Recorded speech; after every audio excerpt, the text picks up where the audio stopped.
If you've ever heard someone say we're sitting Shiva and wondered what that actually means, you're not alone.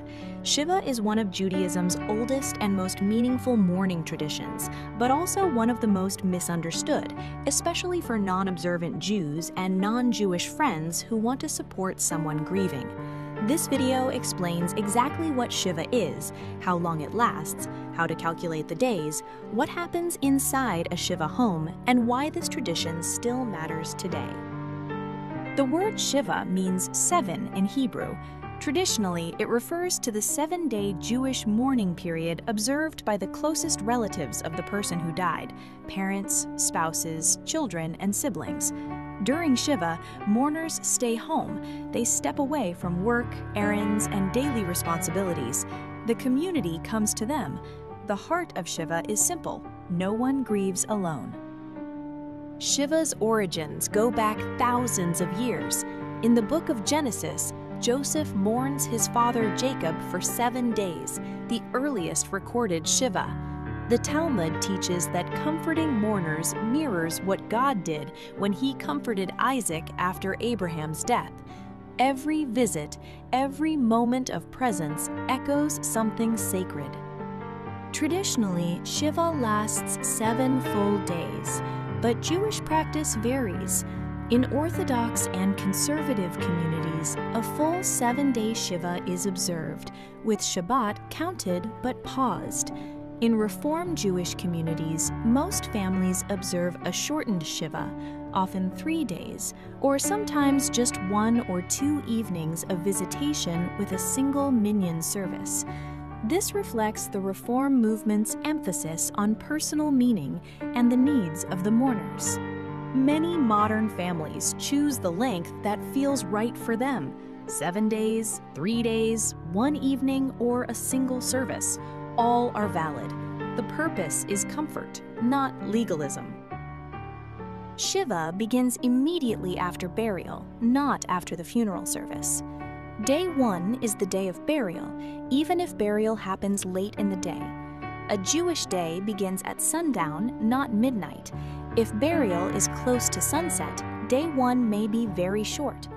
Shiva continues for the number of days the family chooses: 7 traditionally, 3 for many Reform families.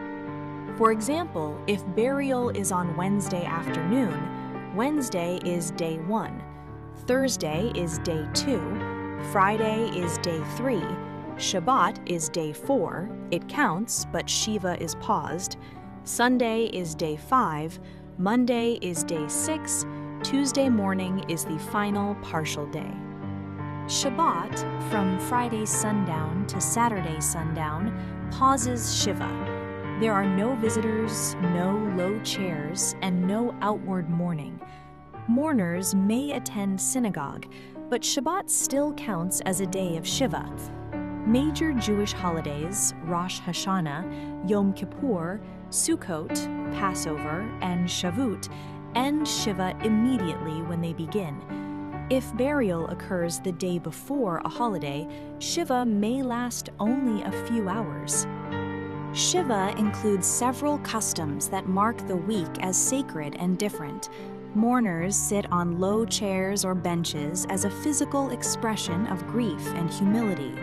Mirrors are covered to shift focus from appearance to memory and the soul. Mourners refrain from shaving, haircuts, bathing for pleasure, and wearing leather shoes. A memorial candle burns for all 7 days, symbolizing the soul of the person who died. A brief prayer service is held each day, including the mourner's Kaddish. When the family returns from the cemetery, the first meal, the meal of consolation, is provided by friends or neighbors. Traditional foods include eggs, bread, and lentils, round foods symbolizing the cycle of life. Shiva gives grief the time and space it deserves. In a culture that often rushes mourning, Shiva says, pause. This matters. This person mattered, and you don't have to carry this alone. On the final morning, mourners take a short walk outside, a symbolic step back into the world. Not back to normal, but forward, gently.